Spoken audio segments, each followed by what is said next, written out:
In 2015, audiences watched a prehistoric leviathan erupt from a tropical lagoon to swallow a great white shark whole. Moviegoers were captivated by the sheer scale of the spectacle, but the paleontology community immediately spotted a problem. Biologically speaking, the creature on screen was impossible. This animated chart shows why. On the left is the accurate 13-meter Mosasaurus. On the right is the film's version, stretched to a staggering 45 meters long, roughly the size of a modern blue whale. The Hollywood redesign didn't stop at size. The real animal featured a distinct tail fluke for propulsion, and fossilized pigment shows they were countershaded, dark on top, light on the bottom, to blend into the ocean depths. The movie opted for a uniform crocodilian tail and a monochromatic color palette. The VFX team engineered this creature to function as a narrative weapon rather than a biological replica. To understand why they changed it, we have to look at the historical Mosasaurus hoffmanni. 66 million years ago, this was the apex marine predator hunting in the shallow seas covering much of Europe. We know its physical structure from the fossil record. The skeleton reveals an elongated body with paddle-like flippers, maxing out around 13 meters. Soft tissue discoveries show it held its body stiff, driving forward using a distinct tail fluke anchored at its downward prong. But strict accuracy doesn't always translate to cinematic awe. Steven Spielberg explicitly instructed the team to ignore biological limits and make the creature massive. Director Colin Trevorrow backed that vision, encouraging the visual effects artists to keep scaling the animal up until it pushed the boundaries of believability.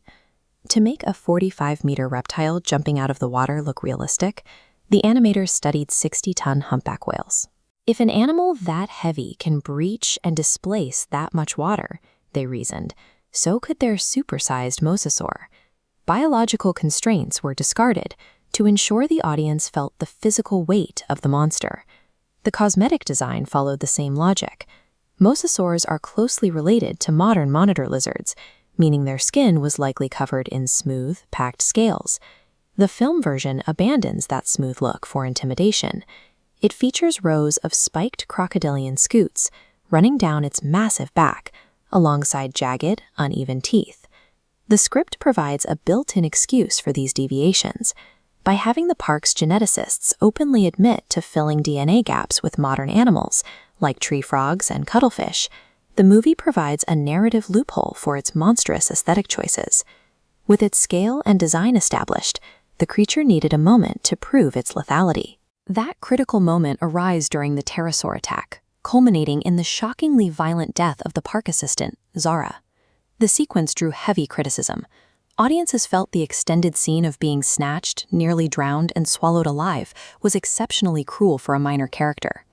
This brutality establishes the lethal threat needed to make the creature's final, decisive strike against the Indominus Rex feel earned. That exaggerated scale paved the way for new visual effects setups in the sequel, Fallen Kingdom. The director envisioned a scene where the monster hunts inside a massive wave. The sequence was based on stock footage from a real-world surfing competition. Executing it required complex simulations. The effects team had to calculate the forces of a prehistoric predator displacing water and pulling the ocean back along the face of a crashing wave as it approached. While the cinematic monster feasts on surfers and mutant dinosaurs, its real-world counterpart hunted large marine prey, dominating a Cretaceous ecosystem filled with giant sea turtles and massive sharks. The inaccuracies of the film's Mosasaurus actually reinforce the central theme of the entire franchise. Nothing operating within the park's ecosystem is natural. Despite the missing tail flukes and the inflated size, the spectacle worked.